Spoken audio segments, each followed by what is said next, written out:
queridos alunos, tudo bem com vocês? Espero que sim.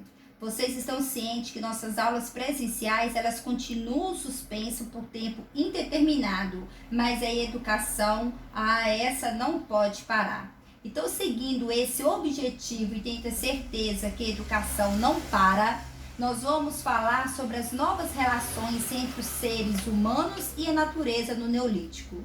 Mas antes, a gente vai relembrar o nosso conteúdo, igual é feito na nossa sala de aula. Nós vamos relembrar o início da pré-história, quando eu falo do Paleolítico, onde nós tivemos as primeiras manifestações artísticas e religiosas. Lembram da arte rupestre? Onde que o ser humano ele vive em bandos e eram nômades. Havia uma certa organização e divisão do trabalho entre o homem e a mulher.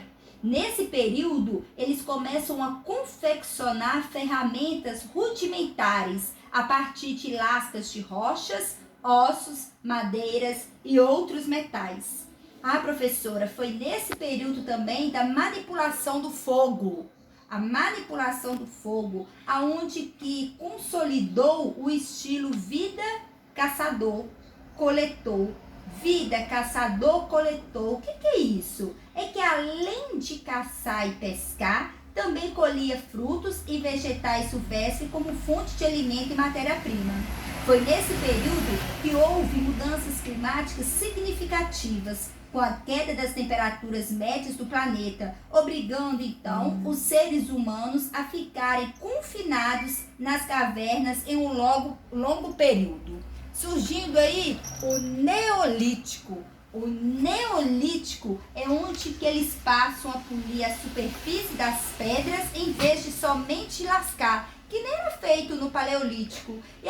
E outra coisa muito interessante, os estudiosos, eles denominaram Neolítico ou Idade da Pedra Nova ou Pedra Polida. Então, a partir desse momento, dessa última era glacial ter chegado ao fim, os seres humanos logo eles fizeram uma descoberta muito importante, que foi a agricultura.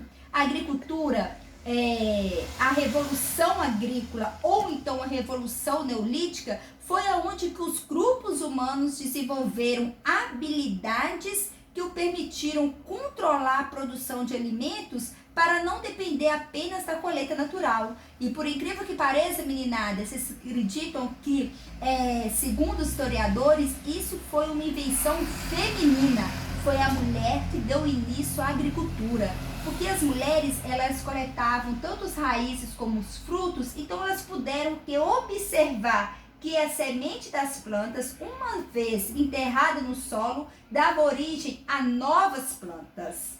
Então, a prática agrícola exigiu dos grupos humanos um planejamento da época do plantio, a colheita, sobre a divisão do trabalho, tanto para o trabalho quanto para o cultivo dos campos.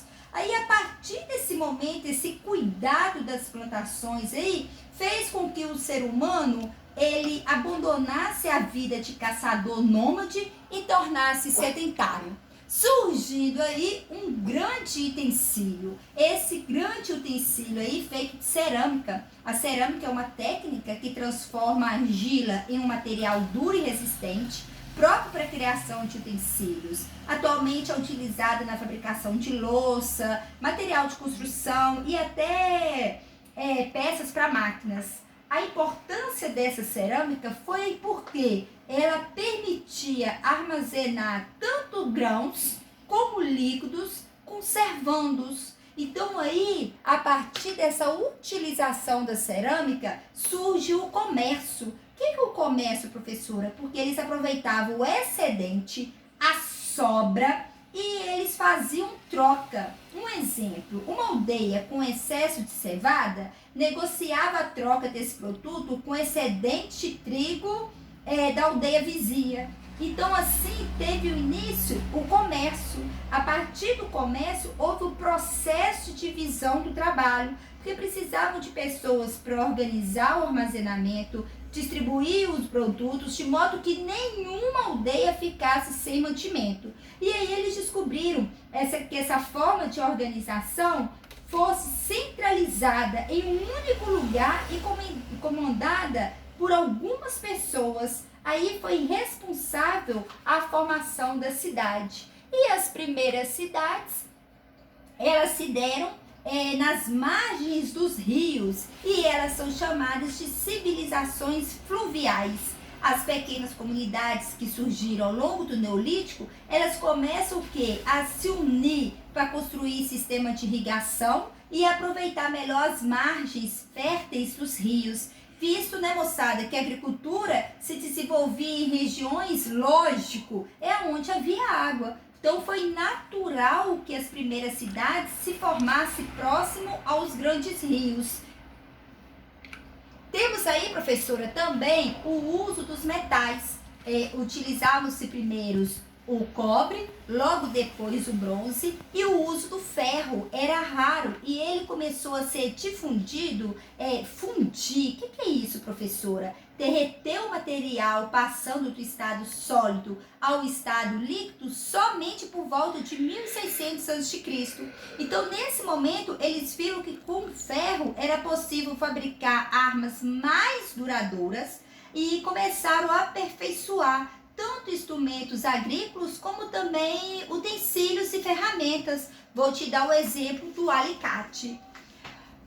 A partir desse surgimento da agricultura, do comércio, do Estado, nós tivemos uma grande invenção, que foi a invenção da escrita. A escrita foi necessária para possibilitar a contabilidade de produtos comercializados e os impostos arrecadados pelos servidores do rei, levantamento de estrutura das obras, o que exigia também a criação de um sistema numérico para realizar os cálculos geométricos. Com a escrita, o ser humano criou uma forma de se expressar, registrar suas ideias e sentimentos e também de se comunicar. Agora é a sua vez. Faça os exercícios da página 42 a 47. Estou à disposição. Carinhosamente, professora Daniela Leal.